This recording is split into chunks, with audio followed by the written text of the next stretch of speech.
داؤد علیہ السلام اللہ تعالیٰ کے جلیل القدر پیغمبر تھے، جنہیں اللہ نے زبور عطا فرمائی، بادشاہت دی، حکمت دی اور ایک عظیم امت کی رہنمائی کا شرف بخشا۔ اب نہایت عادل عبادت گزار اور اللہ کے فرمانبردار تھے۔ اب کی قوم بنی اسرائیل تھی جو کئی بار اللہ کی نافرمانی کرتی رہی اور مختلف آزمائشوں میں ڈالی گئی۔ انہی آزمائشوں میں سے ایک واقعہ وہ ہے جس میں اللہ تعالیٰ نے ان کی ایک جماعت کو بندر بنا دیا، جو قیامت تک کے انسانوں کے لیے ایک عبرت کی مثال ہے۔ یہ واقعہ اس وقت پیش آیا جب بنی اسرائیل کے کچھ لوگ اللہ کے حکم کی کھلم کھلا خلاف ورزی کرنے لگے۔ اللہ تعالیٰ نے ان پر ہفتے کے دن یوم السبت کو خاص عبادت کے لیے مقرر کیا تھا اور اس دن شکار کرنے سے منع فرمایا تھا۔ یہ حکم دراصل ان کی آزمائش کے لیے تھا کہ آیا وہ اللہ کے حکم کی پابندی کرتے ہیں یا اپنی خواہشات کے پیچھے چلتے ہیں۔ ابتدا میں تو وہ اس حکم کی تعمیل کرتے رہے، لیکن وقت گزرنے کے ساتھ ساتھ ان میں سے کچھ لوگ دنیا کی محبت میں مبتلا ہو گئے اور اللہ کے حکم کو توڑنے کے طریقے تلاش کرنے لگے۔ وہ لوگ سمندر کے کنارے آباد تھے اور مچھلیاں ان کی معیشت کا اہم ذریعہ تھیں۔ اللہ کی طرف سے ان پر یہ آزمائش آئی کہ ہفتے کے دن مچھلیاں کثرت سے پانی کی سطح پر آ جاتی، جبکہ دوسرے دنوں میں وہ کم نظر آتی۔ اس طرح ان کے لیے آزمائش اور بھی سخت ہو گئی۔ انہیں صاف طور پر حکم دیا گیا تھا کہ ہفتے کے دن شکار نہ کریں، مگر انہوں نے چالاکی سے اس حکم کو توڑنے کا منصوبہ بنایا۔ انہوں نے یہ طریقہ اختیار کیا کہ ہفتے سے ایک دن پہلے جال بچھا دیتے اور تالاب آگڑے کھود لیتے تاکہ مچھلیاں اس میں آ کر پھنس جائیں۔ پھر اتوار کے دن وہ انہیں پکڑ لیتے اور کہتے کہ ہم نے ہفتے کے دن شکار نہیں کیا۔ بظاہر وہ خود کو دھوکہ دے رہے تھے، لیکن حقیقت میں وہ اللہ کے حکم کی کھلی نافرمانی کر رہے تھے، کیونکہ ان کا مقصد اور نیت صاف ظاہر تھی کہ وہ حکم کو توڑنا چاہتے ہیں۔ ان کی اس حرکت پر ان کی قوم کے اندر 3 گروہ بن گئے۔ ایک گروہ وہ تھا جو خود یہ حرام کام کر رہا تھا، دوسرا گروہ وہ تھا جو انہیں منع کرتا اور نصیحت کرتا تھا کہ اللہ سے ڈرو اور اس کے حکم کی خلاف ورزی نہ کرو، تیسرا گروہ وہ تھا جو خاموش تھا، نہ خود یہ کام کرتا تھا اور نہ ہی دوسروں کو روکتا تھا، بلکہ کہتا تھا کہ ان کو نصیحت کرنے کا کیا فائدہ، یہ تو ویسے ہی ہلاک ہونے والے ہیں۔ نصیحت کرنے والوں نے کہا کہ ہم اس لیے نصیحت کرتے ہیں تاکہ ہم اللہ کے سامنے معذور ہو جائیں اور شاید یہ لوگ باز آ جائیں۔ مگر جو لوگ نافرمانی کر رہے تھے وہ اپنی ضد اور ہٹ دھرمی پر قائم رہے۔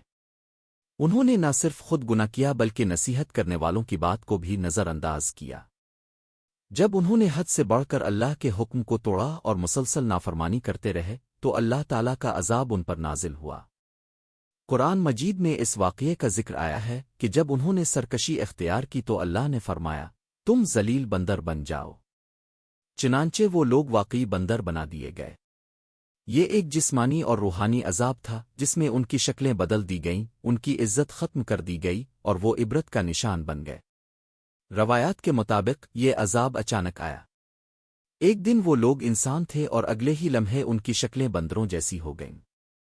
وہ ایک دوسرے کو پہچانتے تھے مگر بول نہیں سکتے تھے۔ ان کی حالت انتہائی ذلت آمیز تھی۔ وہ اپنے رشتہ داروں کے پاس جاتے، انہیں دیکھتے مگر کچھ کہہ نہ پاتے۔ ان کے چہرے بندروں جیسے ہو گئے تھے اور وہ جنگلوں میں بھٹکتے پھرتے تھے۔ یہ بھی کہا جاتا ہے کہ وہ زیادہ دن زندہ نہیں رہے بلکہ چند دنوں کے اندر ہی مر گئے۔ یہ عذاب دائمی زندگی کے لیے نہیں تھا بلکہ ایک مثال قائم کرنے کے لیے تھا تاکہ باقی لوگ سبق حاصل کریں۔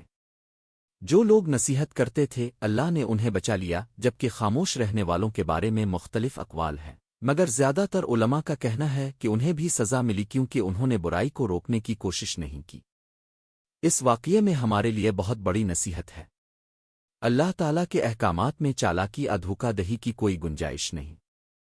اگر انسان ظاہر میں حکم کی پابندی کرے مگر باطن میں اس کی خلاف ورزی کا راستہ نکالے تو یہ اللہ کے نزدیک نافرمانی ہی شمار ہوتی ہے۔ بنی اسرائیل کے ان لوگوں نے یہی کیا، انہوں نے حکم کو توڑنے کے لیے ہیلے بہانے بنائے مگر اللہ سے کچھ چھپا نہیں۔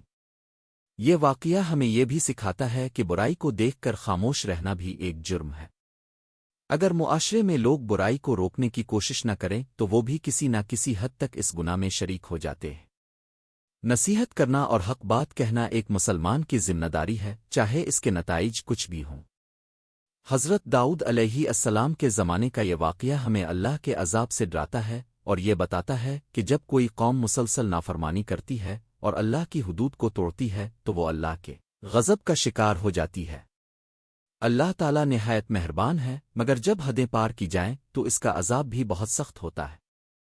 آج کے دور میں بھی انسان مختلف طریقوں سے اللہ کے احکام کو توڑنے کی کوشش کرتا ہے اور اپنے آپ کو یہ تسلی دیتا ہے کہ وہ صحیح ہے، مگر حقیقت میں اللہ سب کچھ دیکھ رہا ہے۔